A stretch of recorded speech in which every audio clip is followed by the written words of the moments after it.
Hello everyone, please let me introduce myself. I'm Clarisha Nashaly Anastasia, a first semester student majoring in software engineering with the student ID 1025025. I'm submitting this video as part of my English course for part 1 and part 2 assignments. I'm excited to share my work and continue improving my English and communication skills through this project. As for part 1, the topic that I chose is about my opinion regarding the lecturers at Pinasarana Informatica University. The lecturers at Pinasarana Informatica University are totally dedicated and passionate about teaching. They don't just explain the material, they make sure every student actually understands it. When someone struggles, they patiently go over the topic again instead of rushing through. Their teaching methods are interactive and very creative. They often encourage discussions, group activities, and hands-on practice, which makes learning feel alive and meaningful. What makes them stand out is how approachable and open-minded they are. Students can freely ask questions or share opinions without feeling intimidated. The atmosphere in class is always positive and engaging. Even the assignments are designed to be enjoyable rather than stressful, since most of them involve real projects that allow students to apply what they've learned in practical ways. Overall, studying at Pinasarana Informatica University feels inspiring because the lecturers genuinely care about their students' growth and make the learning experience both effective and enjoyable. That's all for part 1 assignment. Second part. As for the topic that I chose for the second part of my English assignment is about simple present tense.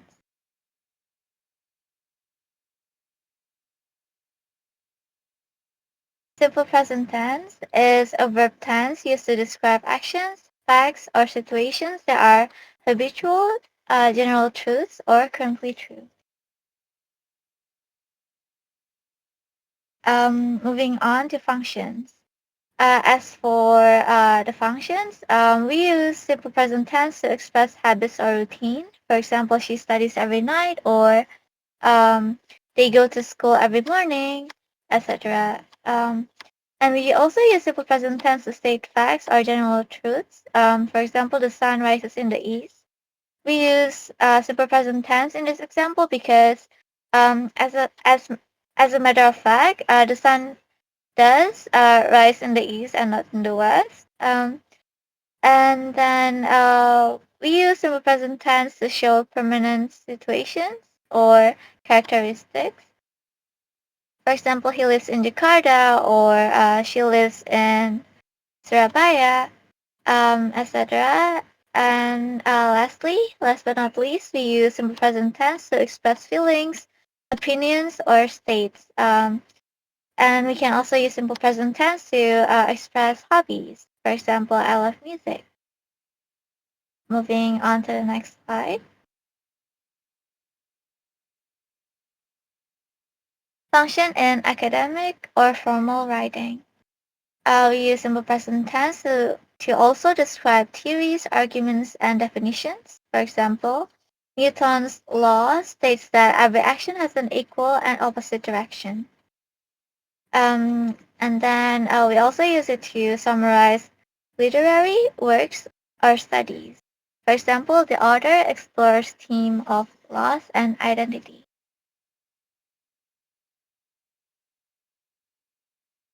Moving on to structure.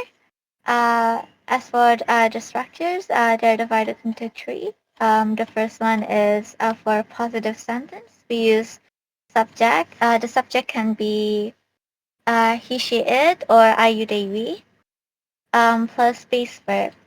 And depending on the subject, we usually add s or es or ies at the end of the base verb or verb one.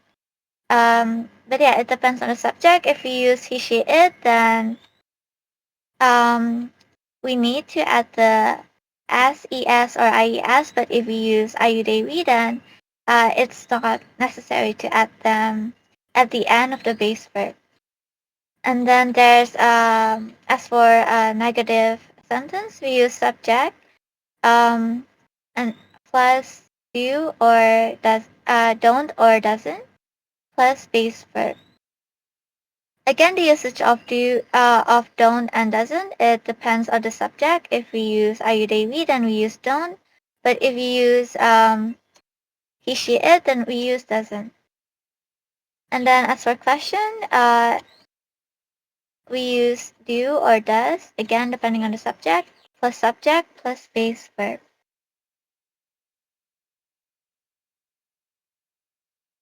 Moving on to verb rules.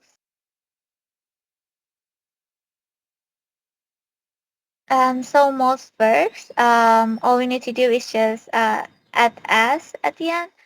For example, read, we add as, so it becomes reads. Dance, we add as, so it becomes dances. And then as for verbs ending in ch, sh, as, x, o, we add es. For example, watch, we add es, so it becomes watches. Reach, we add es, it becomes reaches. And as for verbs ending in consonant, we consonant plus y, we add ies. For example, study, we add ies, so it becomes studies. So like the letter before y is d, and d is a consonant, that's why we add ies. But if it's like play, the word before y is a, and like a, I, u, e, o, they're like vocal characters or vocal letters. That's why we don't add ies behind them. We add s. So yeah, as for like as and then like for another example, cry. Um, we add ies and it becomes cries. Moving on to common signal words. It's like I know a bunch of words that we would often use when we're about to describe our daily routine. So yeah,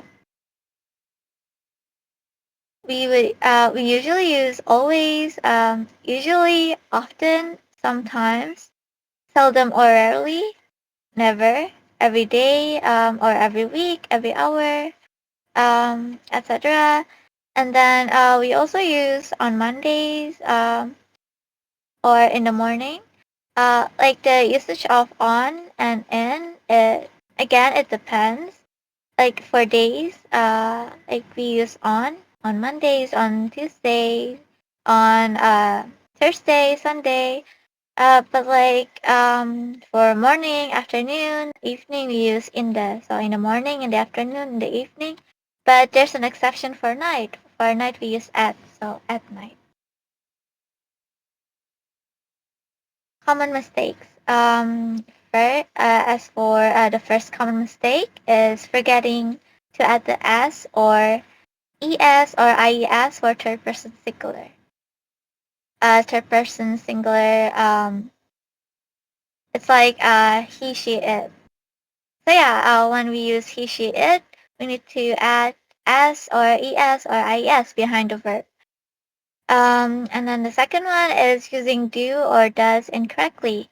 Like what I said before, the usage of do or does or don't and doesn't, it depends on the subject.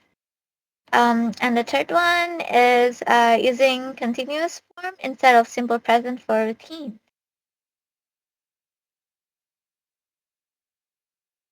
So yeah, that's it for the second part of my English assignment. Thank you for listening.